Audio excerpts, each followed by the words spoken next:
വിജയ് ചിത്രവും രജനി ചിത്രവും കേരളത്തിലുടനീളം റിലീസാകുകയും വലിയ വരവേൽപ്പ് ലഭിക്കുമ്പോഴും കൊറിയൻ സിനിമകൾക്കും ഇറാനിയൻ സിനിമകൾക്കും നിരൂപണ പ്രശംസകൾ നേടുമ്പോഴും നമ്മുടെ മലയാള സിനിമ ഇതുപോലെ എന്ന് ചിന്തിച്ച കാലം ഉണ്ടായിരുന്നു.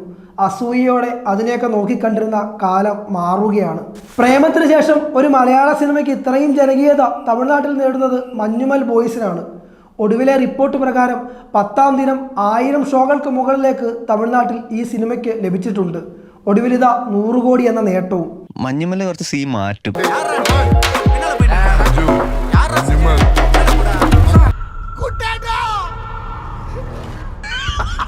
മലയാളത്തെ പറ്റി പൊതുവെ അന്യഭാഷാ നിരൂപകർ വിലയിരുത്തുന്നത് മാസ് ഓഡിയൻസിന് അപ്പീലിംഗ് ആയിട്ടുള്ള ക്ലാസ് സിനിമകൾ പിറക്കുന്ന ഇടമെന്നാണ്.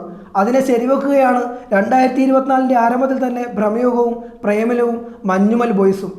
3 സിനിമകളും അതിർത്തികൾക്കപ്പുറവും എല്ലാത്തര സിനിമാ പ്രേമികളെയും സംതൃപ്തിപ്പെടുത്തുകയാണ്. സുഷിൻ്റെ വാക്കുകൾ കടമെടുത്താൽ മലയാള സിനിമയുടെ സീൻ ശരിക്കും മാറുകയാണ്.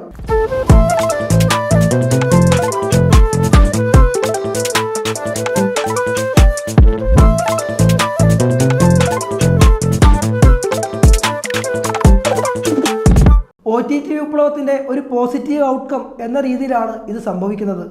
അന്യഭാഷക്കാർക്കിടയിൽ ഒരു വലിയ വിഭാഗം മലയാള സിനിമാ പ്രേക്ഷകരെ സൃഷ്ടിച്ചത് OTT ആണ്.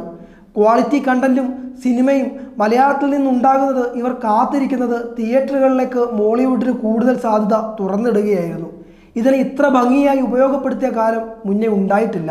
വർഷം തുടങ്ങി 2 മാസം കഴിയുമ്പോൾ കിട്ടിയ ഈ ഫിനാൻഷ്യൽ ബൂസ്റ്റ് മലയാള ഇൻഡസ്ട്രിക്ക് നൽകുന്ന പ്രതീക്ഷയും ഊർജവും ചെറുതല്ല. വരാൻ പോകുന്ന ചിത്രങ്ങൾ അതെയും താണ്ടി എന്ന രീതിയിൽ പ്രതീക്ഷ നൽകുന്നു. ബ്ലസ്സിയുടെ ആടുജീവിതവും ജിത്തുമാധവൻ്റെ ആവേശവും വിനീത് ശ്രീനിവാസൻ്റെ വർഷങ്ങൾക്ക് ശേഷവും വെറുതെ അങ്ങനെ റിലീസ് ചെയ്യാൻ പോകുന്നതല്ല എന്ന പ്രതീതിയാണുള്ളത്.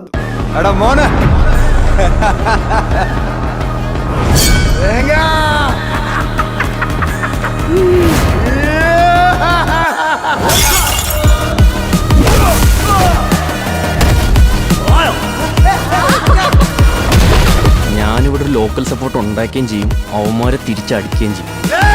ഒരു പാൻ ഇന്ത്യൻ സിനിമാ പ്രതിഭാസമായി നമ്മുടെ ഇൻഡസ്ട്രി മാറുന്നതിനുള്ള സാധ്യത വിദൂരമല്ല. 5 കോടി ജനസംഖ്യ മാത്രമുള്ള സൗത്ത് കൊറിയ ആഗോള സിനിമയ്ക്ക് നൽകുന്ന സംഭാവന പോലെ ഇന്ത്യയുടെ തെക്കേ അറ്റത്ത് നിന്നും മലയാള സിനിമ തുടങ്ങുന്ന സിനിമാ വിപ്ലവം ചെറുതാകില്ല എന്ന് വിശ്വസിക്കാം.